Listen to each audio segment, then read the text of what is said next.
پھر جا کے یہ حالات درست ہوتے ہیں. تو بھائی یاد رکھیں اور سمجھیں, حضرت ابو بصیر رضی اللہ تعالیٰ عنہ نبی پاک صلی اللہ علیہ وسلم نے نہ طے کر لیا کفار کے ساتھ.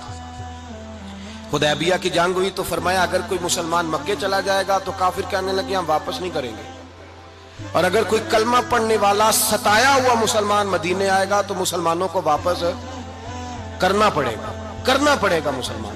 مسلمان اپنا بندہ نہیں رکھ سکتا, اور مسلمانوں کا کوئی شخص غلطی سے بھی مکے چلا گیا تو مکے والے واپس نہیں کریں گے. حضرت ابو بصیر رضی اللہ تعالیٰ عنہ صحابی تھے, باپ نے بھائی نے محلے والوں نے قید کیا ہوا تھا کلمہ پڑھنے کی وجہ سے, پیروں میں زنجیریں تھیں, بیڑیاں تھیں, کسی طریقے سے جیل توڑ کے دوڑے مدینے پہنچے. کہتے ہیں رستے میں کسی آدمی کے ساتھ گھوڑے پہ کچھ دیر بیٹھا پھر پیدل چلا. صحابہ کہتے ہیں اتنا دردناک منظر بڑا کم ہم نے دیکھا.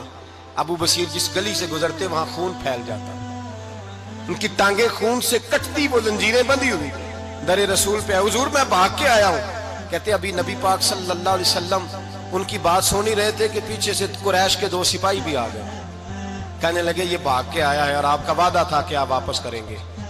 چشم زدن میں ذرا سوچنا, چشم زدن میں تھوڑی دیر کے لیے غور کرنا کہ ہمیں ہمارا استاد ہمارا پیر دھتکار دے کہ جا دوڑ جا, تو کہتے ہیں بسم اللہ جناب یہ جا رہے ہیں. ایمان کی پختگی دیکھیں, اس نے تو ہمیں نکال ہی دیا جی, وہ کیسا بندہ ہے. یہاں تو کسی کے یہاں کوئی فاتحہ پڑھنے نہ جائے تو لوگ بگڑ جاتے ہیں. کہتے ہیں اس نے سلام نہیں لی, فاتحہ نہیں پڑھی, بس ختم, اس کو احساس ہی نہیں. حضرت سیدنا ابو بصیر سامنے کھڑے, سامنے 2 سپاہی آ گئے. ذرا دیکھیے ایمان کی پختگی, ایمان, یقین اور استقامت. امام بہقی نے دلائل کے اندر لکھا ہے, فرماتے ہیں نبی کریم صلی اللہ علیہ وسلم نے ان کی طرف دیکھا تو حضور کی مقدس آنکھیں آنسوؤں سے بھر گئی. حضور نے فرمایا ابو بصیر تیری تکلیف مجھے نظر آ رہی ہے پر میں نے وعدہ کیا ہوا ہے, میں نے وعدہ. بھئی یہاں ڈٹ کے رہنا بڑا مشکل ہے, یہاں قائم رہنا بڑا کٹھن مرحلہ ہے. یہاں آزمائش کے موقع پر دین پر انہوں نے تو رکھا ہی نہیں. لوگ تانے دیتے ہیں, باتیں کرتے ہیں, رکھا ہی نہیں, تو پھر ان کا بنتا ہے. حضور نے فرمایا تجھے جانا پڑے گا. صحابہ کہتے ہیں پورے مدینے میں ایسے تھا جیسے سوگ کا سما ہو. جب وہ 2 سپاہی حضرت ابو بصیر کو پکڑ کے لے جا رہے تھے تو وہ پلٹ پلٹ کے پیچھے دیکھتے تھے, پلٹ پلٹ, پیروں میں خون ہے, آنکھیں آنسوؤں سے بھری ہوئی. فرماتے ہیں جب وہ پلٹ رہے تھے تو مدینے کی گلیاں بھی رو رہی تھی. میرے نبی پاک جب وہ آنکھوں سے اوجھل ہو گئے تو حضور بیٹھ گئے زمین پہ. نبی پاک نے رونا شروع کر دیا. فرمایا اللہ تو نے اس شخص کی مدد فرمانی ہے, اس پر کرم کرنا ہے, اللہ اس کا خیال فرمانا. اس کے لیے دعا کی. حضور روئے. حضرت ابو بصیر باہر نکلے تو وہ جو کافر تھے نا وہ کہنے لگے تو بڑا بنتا تھا ان کا, انہوں نے تجھے رکھا نہیں, تجھے رکھا بھی نہیں. تو حضرت ابو بصیر نے تھپڑ مارا منہ پہ, کہنے لگے میں وہ نہیں جو تھوڑی سی بات سے بدل جاؤں. ایمان, یقین اور استقامت کی دولت ملی ہوئی ہے. آپ فرمانے لگے میرا تو ایمان اور پختہ ہو گیا ہے کہ میرا نبی اپنے وعدوں کا بڑا پابند ہے, میرا رسول اپنے وعدوں کا بڑا پابند ہے. حضرت ابو بصیر کہتے ہیں مدینے کی سرحد گزر گئی تو میں نے کھینچی تلوار, ان میں سے ایک سپاہی, اب آؤ میرے مقابلے میں جس نے آنا. ایک کو مارا, دوسرا بھاگ گیا. فرماتے اب میں مکے جا نہیں سکتا تھا, جاؤں گا تو وہ زیادہ ماریں گے. مدینے حضور نے قبول نہ فرمایا. فرماتے ایک جنگل میں جا کے العیس نام کی ایک بستی تھی, وہاں ڈیرا لگا لیا. دریا کے کنارے پانی پی لیتا, پتے کھا لیتا. تن تندور ہڈاں دا بالن تے اسی ہاواں نال تپایا. کپ کپ مکیاں پیڑے کیتے تے اتوں صبر پلیتھن لایا. تن دی ہانڈی تے من دا سالن اتے لون صبر دا پایا. غلام فریدا وے میں ساری تیری, غلام فریدا وے میں ساری تیری, تینوں اجے یقین نہیں آیا. فرماتے سالوں پتے کھائے, اب جو بھی وہاں سے تنگ ہوتا وہ میرے پاس آ کے پناہ لیتا. جس کو مکے والے مارتے میرے پاس آ کہتے تانے دینے والے آ کے کہتے ہو تم کس طرح کے نوکر ہو, تمہیں تو انہوں نے رکھا ہی نہیں. ہم نے کہا چپ کر جا, وہ ہمارے آقا ہیں, وہ ہمارے آقا ہیں, رکھیں تب بھی ٹھیک ہے, نہ رکھیں اللہ اکبر. ایمان دیکھو, قوت دیکھو. جڑیاں خصماں دی وچ رضا وسن بھاگ جاگ جاندے انہاں گولیاں دے تے میں گڈی ہتھ ڈور سجن دے او جنج رکھے اونج رہنا ہے. واجب نہیں جے وچ شریعت مندہ خصم نو کہنا. فرمایا بس ٹھیک ہے, جس طرح حضور راضی ویسے ہی ہم راضی. حضرت ابو بصیر رضی اللہ تعالیٰ عنہ کے پاس 300 صحابہ اکٹھے ہو گئے. 300. حضرت ابو بصیر جب مدینے کی سرحد سے گزر رہے تھے نا تو نبی پاک نے ایک آواز دی تھی, فرمایا ابو بصیر ایک وقت آئے گا کہ میرا پیغام تجھ تک پہنچے گا, ایک ٹائم آئے گا. حضرت ابو بصیر سے جب کوئی کہتا نا کہ زندہ کس بات پہ ہو تو فرمانے لگے مصطفیٰ کے فرمان پہ بڑا یقین ہے, بلاوا آئے گا, مجھے یقین ہے کہ مجھے بلاوا, بڑی امید ہے سرکار قدموں میں بلائیں گے اور کرم کی جب نظر ہوگی مدینے, مجھے یقین ہے کہ مجھے بلاوا. حضرت ابو بصیر رضی اللہ تعالیٰ عنہ فرماتے ہیں کہ وقت گزرتا گیا, 300 لوگ اکٹھے ہو گئے. جب کوئی مسلمانوں کا قافلہ مکے کے پاس سے گزرتا تو مکے والے لوٹ لیتے تھے. حضور نے بھی اجازت دی مدینے والوں کو, اگر ان کا قافلہ کوئی آئے تمہیں بھی حملے کی اجازت ہے, کفر کا مال مال غنیمت ہے. حضرت ابو بصیر کہتے ہیں جب بھی ہمارے قریب سے وہ رستہ تھا شام کی طرف جانے کا, جب بھی کافر گزرتے ہم ان کے قافلے پکڑ لیتے, لوٹتے, ہم بھی ان کو اس طرح کی سزا دیتے جو مسلمانوں کو دیتے تھے. فرماتے ان کا جینا محال ہو گیا. ہاتھ باندھ کے نبی پاک کی بارگاہ میں گئے, کہنے لگے یہ شک ختم فرما دیں اور آپ ان کو بلا لیں. حضرت ابو بصیر فرماتے ہیں میں بوڑھا آدمی تھا, دن بھر میں کام کرتا, محنت کرتا, اس علاقے میں کھیتی باڑی کرتا. جب رات ہوتی تو میں کسی پہاڑ کے ٹیلے پہ بیٹھتا اور مدینے کی جانب منہ کر لیتا اور میں انتظار کرتا بلاوا کب آئے گا, کب حضور کا پیغام آئے گا, میں انتظار کرتا. حضرت ابو بصیر رضی اللہ تعالیٰ عنہ بیمار ہو گئے, شدید بیمار, سخت بیمار تھے تو قریش نے شیخ ختم کی. حضرت ابو ہریرہ کہتے ہیں نبی پاک نے 2 صحابہ کو رکا دیا, فرمایا جاؤ اسے جا کے کہو آ جائے, اسے کہو آ جائے. صحابہ کہتے ہیں ہم پہنچے تو ان کا آخری وقت چل رہا تھا, آخری ہجکیاں تھیں. ایمان اور یقین دیکھو, آخری ہجکیاں. لوگ کہتے ابو بصیر وقت آ گیا, وہ کہتے ہیں نہیں ابھی وقت نہیں آیا, وقت تب آئے گا جب نبی پاک کا بلاوا آئے گا. حضور کا وعدہ تھا وقت تب آئے گا جب میرے نبی کا بلاوا آئے گا, بھی بلاوا نہیں آیا تو ابو بصیر کا وقت بھی نہیں آیا. صحابہ کہتے ہم نے جا کے رکا تھمایا, اٹھنے کی بھی طاقت نہیں تھی. جب حضور کا رکا لیا نا تو دونوں یوں مٹھیاں بند کر لی, گویا جھوم جھوم کے نعرے لگانے لگے آؤ دیکھو میرے نبی کے وعدے کتنے سچے ہیں, آؤ دیکھو حضور کے وعدے. چومتے حضور کا نامہ سر پہ رکھتے, سینے سے لگاتے اور کہتے ہیں پھر بلند آواز سے کلمہ پڑھنے لگے. کہنے لگے حضور میں حاضر ہوا, یا رسول اللہ میں آیا.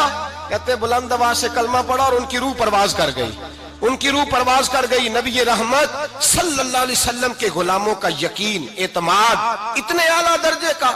کمزور مسلمان, دائیں بائیں دیکھتا مسلمان, کفر کے وعدوں پر اعتبار کرتا, یہودی عیسائی اور سکھ کے وعدوں پر اعتبار کرتا, دنیا دار ٹھگ اور چور کے وعدوں پر اعتبار کرتا, یہ رب کریم کے وعدے پر اعتبار نہیں کرتا, یہ اللہ رسول کے ساتھ اپنی توجہ کو مبذول نہیں کرتا. میرے رسول کریم سید عالم صلی اللہ علیہ وسلم کے غلاموں نے اعتماد کر کے, یقین کر کے ہمیں بتلایا ہے کہ جب تیرے پاس یقین کی دولت ہوتی ہے پھر تو دنیا کا طاقتور آدمی ہوتا ہے. جب تیرے پاس ایمان کی قوت ہوتی ہے تو دنیا کا سب سے مضبوط شخص ہوتا ہے. اپنے آپ کو مضبوط کریں, اپنے اندر ایمان کی توانائی پیدا کریں.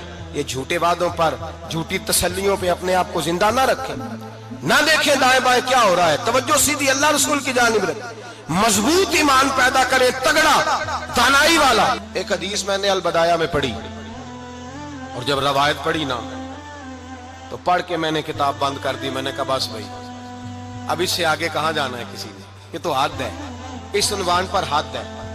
حضرت انس بن مالک حدیث کے راوی, میری طرف دیکھیے گا, حضرت انس بن مالک حدیث کے راوی ہیں, توجہ کرنا. کہتے ہیں ایک بی بی حضور کے پاس آئی, اپنا علاقہ چھوڑ آئی, آ کے کھڑی ہوئی تو اس نے کہا حضور میں خاندان بھی چھوڑ آئی ہوں, سسرال بھی, میکا بھی, ننیال بھی, ددیال بھی, میں ہر ایک کو چھوڑ آئی ہوں. میں جائیداد والی تھی وہ بھی چھوڑ آئی ہوں, مال دولت بھی چھوڑ, ایک میرا بیٹا تھا جوان وہ میں ساتھ لائی ہوں.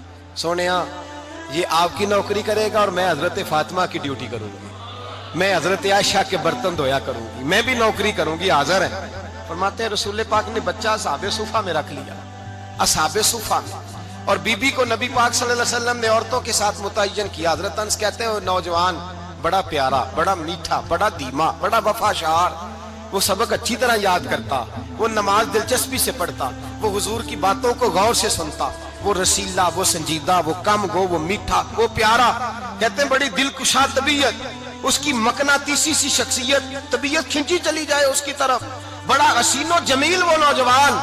اس ماں بیٹے کے تذکرے ہونے لگے کہ بڑی جائیدادیں چھوڑ کے آئے، بڑے مال والے، انہوں نے بڑی قربانی دی ہے، ہر رشتہ ناتا توڑ کے رب رسول سے یارانہ لگایا ہے. اللہ بڑا بے نیاز ہے. وہ بچہ بیمار ہو گیا، شدید علیل ہوا. حضرت انس بن مالک فرماتے ہیں ہم قریب جا کے بیٹھے تیمارداری کرنے تو اتنا علیل ہوا کہ اس کا وجود کانپنے لگا.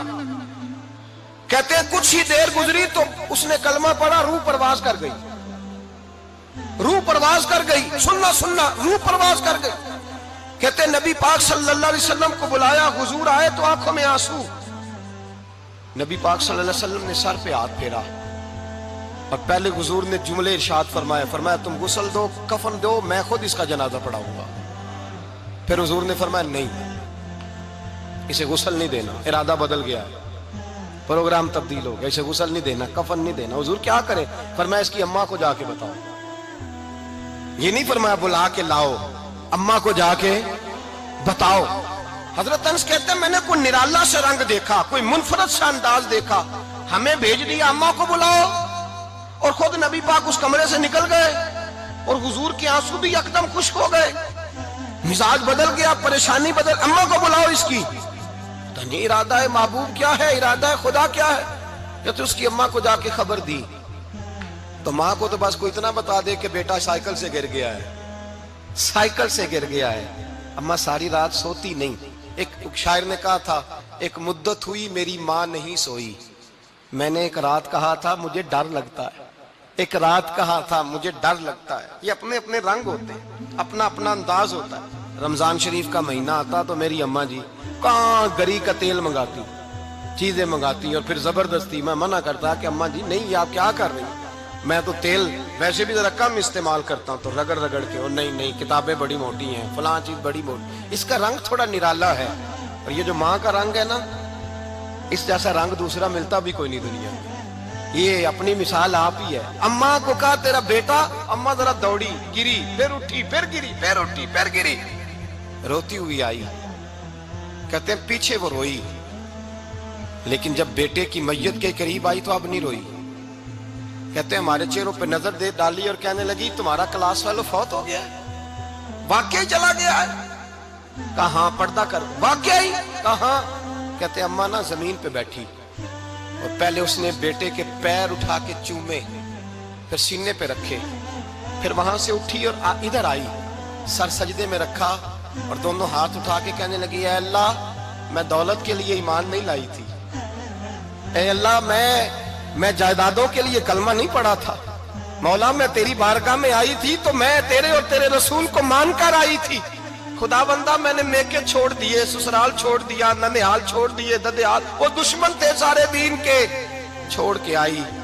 میں نے آرزوؤں کا بڑا مکان بھی چھوڑا. خدا بندہ بیٹے نے جانا تھا، مجھے شکوہ کوئی نہیں، لیکن خدا بندہ اب میرے سارے کہیں گے تو نے کلمہ پڑھا تھا تو تیرا بیٹا ہی چلا گیا. اے اللہ کی اگر تو نے دل مسلم کی دل جوئی نہیں، تانا دیں گے بت کے مسلم کا خدا کوئی نہیں. اے اللہ میرا یقین کہتا ہے کہ اگر تو مارنے پہ قادر ہے تو تو زندگی دینے پہ بھی قادر ہے. خدا بندہ کافروں کو راضی نہ کر، وہ خوش ہو جائیں گے، وہ مجھ پہ تانے کسیں گے، پھپتیاں کسیں گے. اے عرش کے مالک رحمت کا دروازہ کھول، میں تیرے نبی کی بارگاہ ناز میں رہتی ہوں، نظر فرما. حضرت انس بن مالک فرماتے ہیں ایمان، یقین اور استقامت کے ساتھ اس بوڑھے نے جب دعا مانگی تو ہم نے مسجد نبوی کے صحن میں عجیب نظارہ دیکھا. ایک ماں نے دعا مانگی تو بیٹا اٹھ کے بیٹھ گیا. کہتے ہیں بیٹا اٹھ کے بیٹھ گیا، کلمہ پڑھ تو وہ اٹھ کے بیٹھا، ماں نے سینے سے لگایا اور ماں اور بیٹا نعرے لگانے لگے لوگوں سنو، قرآن بھی سچا، اسلام بھی سچا، اللہ بھی سچا، یہ مسجد نبی سچوں کا گھر، اور سب سے بڑھ کے اللہ کا رسول سچا، اللہ کے رسول سچے، محبوب سچے، مسجد میں رہنے والوں میں سب سے بڑھ کر سچے، رسول کائنات صلی اللہ علیہ وسلم کا دین سچا. فرماتے ہیں رسول پاک کو خبر دی تو محبوب نے مسکرا کے فرمایا میرے رب کی طاقتیں بڑی زیادہ ہیں. ان اللہ علی کل شیء قدیر، اللہ کی طاقت بڑی ہے. ایمان تھا، یقین، استقامت. بچہ اٹھ کے بیٹھ گیا. حضرت انس کہتے ہیں وہ حضور کے زمانے میں بھی حیات رہا، وصال ظاہری کے بعد حضرت ابو بکر کے زمانے میں بھی موجود رہا، عمر کے زمانے میں بھی موجود، حضرت عثمان کے زمانے میں اس کی ماں کا انتقال ہوا، اس نے اماں کو دفن کیا اور ماں کے بڑے عرصے کے بعد اس نے پردہ کیا۔ جب ہم اس کی طرف دیکھتے تھے نا، دیکھتے اس کی طرف تھے پر ہمیں اس کی اماں کا ایمان یاد آ جاتا تھا، ہمیں یقین، او بھائی کبھی تو نے رب کریم کی بارگاہ میں سر سجدے میں رکھ کے مانگا ہی نہیں، تو کبھی آیا ہی نہیں، ورنہ اس کے دروازے سے کوئی خالی جا سکتا؟ سوال ہی نہیں پیدا ہوتا، کوئی خالی جائے، کوئی جاتا ہی نہیں، وہ بھیجتا ہی نہیں، اس کا انداز ہی نہیں، اس کا یہ کریمانہ انداز ہی نہیں، وہ بھیجتا ہی نہیں، وہ تو نواز دیتا ہے۔ ایمان، یقین، استقامت اپنائیے، اوڑھیے، اپنی زندگی میں اللہ تبارک و تعالیٰ کے ساتھ جڑیے۔ یہ دنیا داروں کے ساتھ ہم تعلق جوڑ کے رکھتے ہیں، کبھی SMS، کبھی ٹیلی فون، کبھی عید پہ مبارکباد، کبھی فلاں جگہ، دنیا داروں سے جوڑ کے رہتے ہو، خدا سے جوڑ کے رہو۔ کبھی فجر میں جڑ جاؤ، کبھی زور میں جڑ جاؤ، کبھی تلاوت میں جڑ جاؤ، کبھی درود و سلام کی وجہ سے رب کریم کے ساتھ تعلق بناؤ، کبھی رمضان میں، کبھی ایمان میں، کبھی حج میں، کبھی عمرے میں، کبھی کسی غریب کی مدد میں، کبھی کسی لاچار کی مدد میں، کبھی بے کس کی مدد میں، کبھی مجبور کی مدد۔ جڑ جاؤ اللہ تبارک و تعالیٰ کے ساتھ، مضبوط ایمان، مضبوط قوت پیدا کرو، توانائیاں حاصل کرو، اپنے اندر خوبی پیدا کرو۔ میرے بھائی یاد رکھیں، ایمان مضبوط ہوتا ہے تو اللہ عرش سے مدد نازل فرماتا ہے، اور جب ایمان کمزور ہوتا ہے تو جو مدد پاس ہوتی ہے وہ بھی چھن جاتی ہے۔ رمضان المبارک کا جمعہ، پہلا جمعہ، ایمان کا موضوع بیان کر کے دو باتیں گزارش کرنی ہے۔ ایک وعدہ کیا میرے نبی پاک نے، ذرا ایک تجربہ کریں تو صحیح، اس پر بھی ذرا تجربہ کریں، یہ 8 دن یہ نسخہ آزمائیں تو صحیح۔ رسول پاک نے فرمایا تو نماز پڑھ، تیرے نبی کا وعدہ ہے تیری روزی میں برکت ہو جائے گی، اس کو ذرا آزمائیں تو صحیح، آزمائیں تو صحیح۔ حضور نے فرمایا من صامت نجات، جو چپ کر گیا وہ نجات پا گیا۔ ذرا کچھ دن ایک ہفتہ زبان پہ پابندی تو لگائیں، بس خیر ہی بولے، ذرا ایک ہفتہ اگلے جمعے تک ذرا دیکھیں تو صحیح، واقعی چپ کرنے سے سکون ملتا ہے، دیکھیں تو صحیح بھلا حضور کا یہ نسخہ آزمائیں تو صحیح۔ ایمان اور بھلا خاموش رہنے سے سکون ملتا ہے، طبیعت کو ڈھارس ہوتی ہے، اچھا سوچنے سے انسان کو سکون ملتا ہے۔ ہر آدمی کے بارے میں ایک ہفتہ ذرا اچھا سوچ کے تو دیکھیں، یہ تجربہ ذرا آزمائیں بھلا کیا ہوتا ہے۔ میرے بھائی اپنی زندگی میں رسول پاک صلی اللہ علیہ وسلم کی کہی ہوئی باتوں پہ عمل کریں، ایمان اور یقین کی دولت اپنائیں، پھر دیکھیں اللہ تبارک و تعالیٰ کتنا فضل کرتا ہے۔ آخر دعوانا ان الحمدللہ رب العالمین۔